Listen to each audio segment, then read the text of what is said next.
Hello everyone, welcome back to our channel. देखिए आज के सेशन में हम राजस्थान पीएससी के द्वारा रिलीज की गई असिस्टेंट इंजीनियर की पोस्ट को लेकर डिस्कस करने वाले हैं। ओके, तो यहाँ पर कौन कौन सी डेट्स हमारे लिए इम्पोर्टेंट हो जाती है, क्या एज क्राइटेरिया है, यहाँ पर किस तरह का यहाँ पर जॉब प्रोफाइल होगा। ओके, देन उसके बाद जो भी इम्पोर्टेंट डिस्कशन है वो हम यहाँ पर करने वाले हैं। एंड जितनी भी राजस्थान से रिलेटेड एग्जाम्स होती है वहाँ पर ओएमआर में एक इम्पॉर्टेंट पॉइंट होता है that you have to consider in your mind before going for your exam. Okay, तो वो सारे इंपॉर्टेंट डिस्कशन हम हमारे इस सेशन में करने वाले हैं। So let's begin our session. देखिए सबसे पहला इंपॉर्टेंट डेट है हमारे लिए कि एप्लीकेशन जो है वो कब से बिगिन हो रहे हैं। So it's from 14th of August 2024। Okay, last date कब है इसका? 12th of September 2024। So whoever is interested in assistant engineer vacancy, so they have to make sure that they will fill their form before 12th of September. Okay, then यदि हम यहाँ पर देखें as क्या है 21 ईयर्स से 40 years, तो जो भी स्टूडेंट्स 21 ईयर्स और 40 ईयर्स के बीच में आते हैं they can apply for this vacancy. Okay, यहाँ पर पोस्ट कितनी रिलीज की गई है? 1014 पोस्ट, तो काफी अच्छे नंबर्स में यहाँ पर पोस्ट रिलीज की गई है। If you are interested then give your best. Okay, एक बार हम इसका नोटिफिकेशन भी डिस्कस कर लेते हैं। देखिए यदि हम यहाँ पर नोटिफिकेशन की बात करें, वेट या यहाँ पर जो वैकेंसी है वो डिफरेंट डिफरेंट सब्जेक्ट्स के अकॉर्डिंग या डिफरेंट डिफरेंट सेक्शंस के अकॉर्डिंग रिलीज किया गया है ना, जैसे सिविल हो गया, इलेक्ट्रिकल हो गया, देन डब्ल्यूआरडी में सिविल हो गया है ना, डब्ल्यूआरडी मैकेनिकल हो गया, पंचायती राज डिपार्टमेंट में सिविल या एग्रीकल्चर।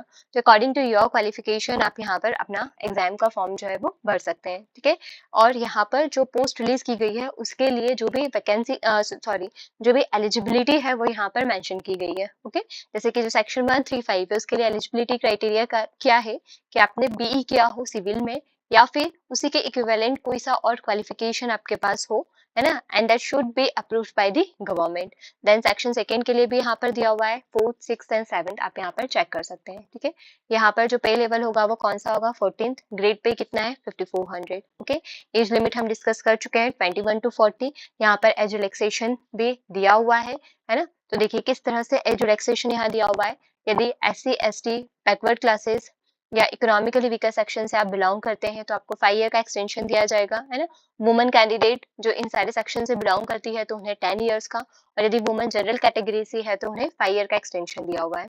इसके अलावा विडोज एंड डाइवर्स वुमन के ऊपर कोई भी एज लिमिट नहीं है। Okay, so if you miss the age of 40 also and if you belongs to this category तो आपको यहाँ पर एज रिलैक्सेशन का फायदा मिल सकता है। ओके, देन उसके बाद यहाँ पर एग्जामिनेशन कैसा होगा? मल्टीपल चॉइस क्वेश्चंस होंगे यहाँ पर, है ना। एग्जाम का पैटर्न अभी हम आगे डिस्कस करेंगे।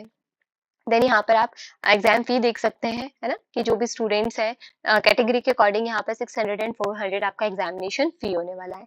देखिए most of the important thing कि एग्जाम का जो पैटर्न होगा वो किस तरीके से होगा। तो देखिए एग्जाम जो है वो यहाँ पर 2 फेजेस में होने वाली है ना। First phase is preliminary exam and second one is mains exam.